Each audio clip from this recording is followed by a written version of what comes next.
Hello and welcome to Charity Treasures. Today is just random episode part 2. Insights on Candace's dream of Sara Netanyahu's funeral. So, yesterday I talked about a dream I had of Candace. So this will be quick because I have to hurry up. But today I'm going to give you some insights on what I think the dream Candace had of Sara Netanyahu's funeral might be about. This dream, I think, is valuable.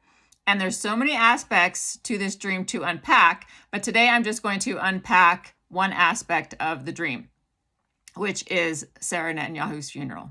Okay, I'm going to give Candace some insight on what I think the funeral represents. Today, I'm just giving you information.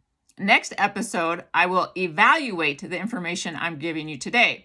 That might be tomorrow if I have time, because that actually is more detailed than today's. Okay. This evaluation is just what I observe about what the dream possibly could represent in this particular aspect, which is the funeral. When you have dreams, there's so many parts, especially if it's a long dream, to unpack about what that dream means. It can take a lot of time. Yeah. So anyways, I'm going to give you some information and then I'm going to talk a little bit about the dream. America is referred to as she. America is referred to as she primarily through the traditional personification of nations as a female motherland, symbolizing nurturing, protection, and the nurturing of citizens. This practice is rooted in historical literature and patriotism, often representing the country as a feminine figure, such as Columbia or the Statue of Liberty, which embodies the nation's spirit and pride. Key reasons for feminine usage. Motherland concept. Just as individuals are born from a mother, a country is seen as nurturing mother that provides for and protects its people. Cultural personification. Historically, nations have been depicted as female figures such as Columbia, who served as a popular feminine counterpart to Uncle Sam for the late 1700s to the early 1920s. Literary poetic tradition, using she in speeches or poetry. God bless America, may she always be free, adds a sense of emotional attachment and reverence. Protection and pride. Similar to the tradition of referring to ships as she, countries are often portrayed as female to emphasize the desire to protect them, especially in times of war or national sentiment. Why are countries referred to as she and her? Countries are often personified, meaning they are given human qualities. Referring to a country as she makes it seem more like a nurturing mother or a beloved homeland, which can evoke feelings of patriotism and affection. Nations are often personified as female, using her and she or motherland in literature, poetry, and patriotic speeches to invoke nurturing, protection, and emotional loyalty. Like that one, emotional loyalty, such as God bless America. Okay, common phrases. You can look at my Substack on that. Let's see. Sara Netanyahu. Okay, so think about all that information I just gave you. Now, Sara Netanyahu is Bibi Netanyahu's wife, right? Sara Netanyahu, wife of Prime Minister Benjamin Netanyahu, is not considered the mother of Israel. While she is a prominent figure involved in her husband's political life, the term mother of Israel does not apply to her. Historically, this term is reserved for biblical matriarchs, or sometimes used metaphorically for pioneering figures in early Zionism. Okay, so Sara Netanyahu is an educational and career psychologist and has been the spouse of Prime Minister for 3 terms.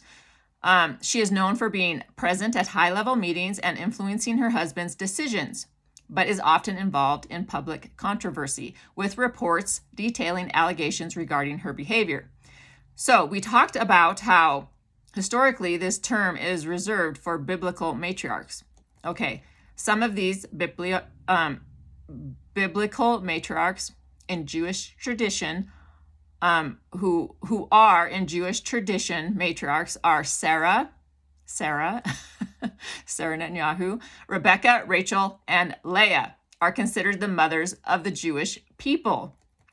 So what does the name Sarah mean?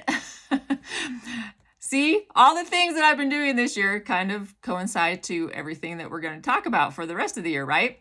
Sarah is a Hebrew name, meaning princess, noblewoman, or lady of high rank. It is a classic biblical name of enduring popularity, referring to the wife of Abraham and a matriarch in the Jewish faith. The name represents a woman of high importance and strength. Meaning and significance of Sarah is prince or ruler. Originally named Sarai, God changed her name to Sarah, meaning princess to all. This is Abraham's wife, as a sign of her status. Alternative interpretations and meanings are happy or as reflecting endurance and perseverance. Okay, so the name Sarah is important that this is her name because as we go through this process, you're going to think spiritually and metaphorically, symbolically, instead of who she actually is, right? Okay. Queens, while sometimes used informally to mean mother of the nation, the formal title focuses on being the direct parent of a ruling sovereign. A queen who is the mother of a reigning monarch is titled the Queen Mother. Okay, Sara Netanyahu's funeral in Candace's dream. In Candace's dream, where she went to the funeral of Bibi Netanyahu's wife, I don't think that represents Bibi Netanyahu's wife, Sarah. Kind of like what I just talked about. If you think of like Zion, it's always referred to as she. When Candace dreamt of Sarah's funeral, I don't think it was Sarah who actually died. I mean, it's possible she could die and that could come to pass. But what we find in dreams is there's multiple meanings to one aspect of the dream also. So I think it represented the dying of the Israeli government. Jesus Christ appeared to women before he appeared to anyone else. I think God is appearing to Candace in this dream symbolically, letting her know her role in this battle and what the role of the name Sarah is. Okay?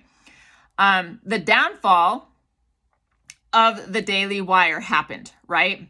Everybody's been talking about their downfall and letting off people. And people are saying it's attributed to Candace. And I believe it is like Candace suggested, it is because Ben Shapiro and Jeremy Boring couldn't leave her alone, right? They kept talking about her.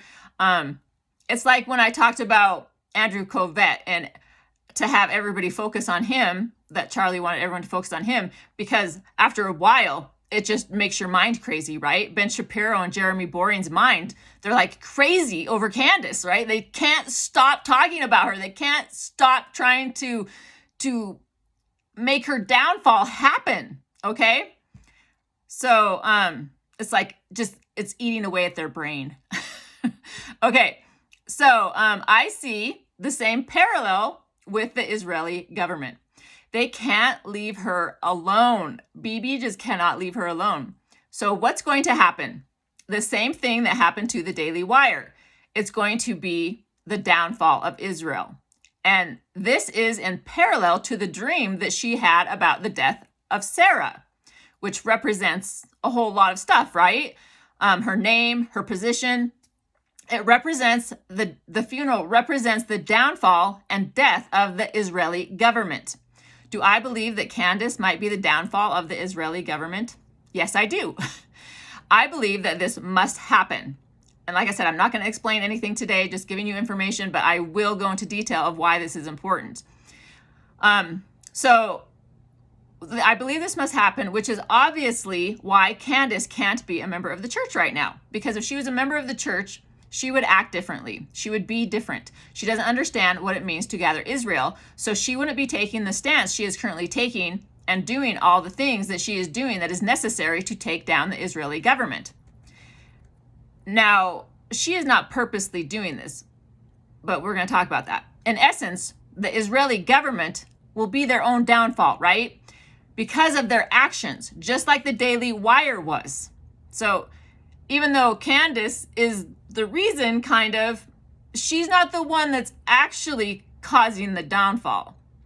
They are. I mean, we see this happen throughout history. What happens? Jealousy, hate, murder, intrigue. This is how nations are fallen. You can read the Book of Mormon and it happens continually. It's a frustrating read sometimes. That's why the Book of Mormon is so important to read. You should read it. We can parallel what's going on with the Daily Wire and Candace to what happened to Saul, right? Saul began to be jealous of and hate David. He hated David because David had prominence. He had popularity and everybody loved David. Isn't that what's happening to Candace right now? What did Saul do? He tried to demean David any chance that he got. He tried to get the people to hate him. This was like his main purpose. It became an obsession. He had so much hate for David that he went around trying to get everybody to hate David too. This did not work. Everybody loved David. This was Saul's downfall. Saul could have lived a happy life having David by his side.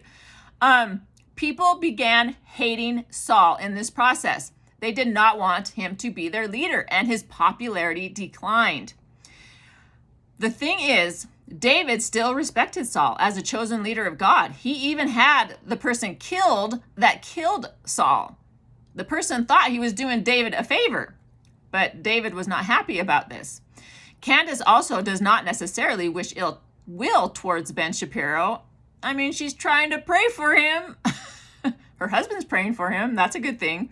And yeah, she doesn't like Bibi, but she's never said that she wishes he was dead. I mean, she could be thinking it, but then that's why she needs to pray and ask for forgiveness, right? Anyways, Bibi and Ben Shapiro want to take Candace down. They want to take her down. They want to bankrupt her. So much so that they spread propaganda just like Saul did.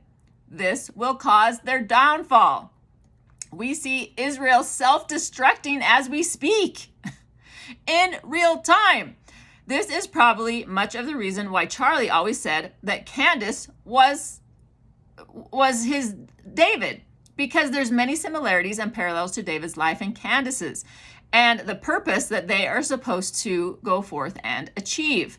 Obviously, Charlie didn't know all this while he was on the earth, but he had revelation, inspiration, and dreams, which led to him saying that Candace was his David. I believe that this is what's going to happen to Bibi Netanyahu, just like it did to Ben Shapiro.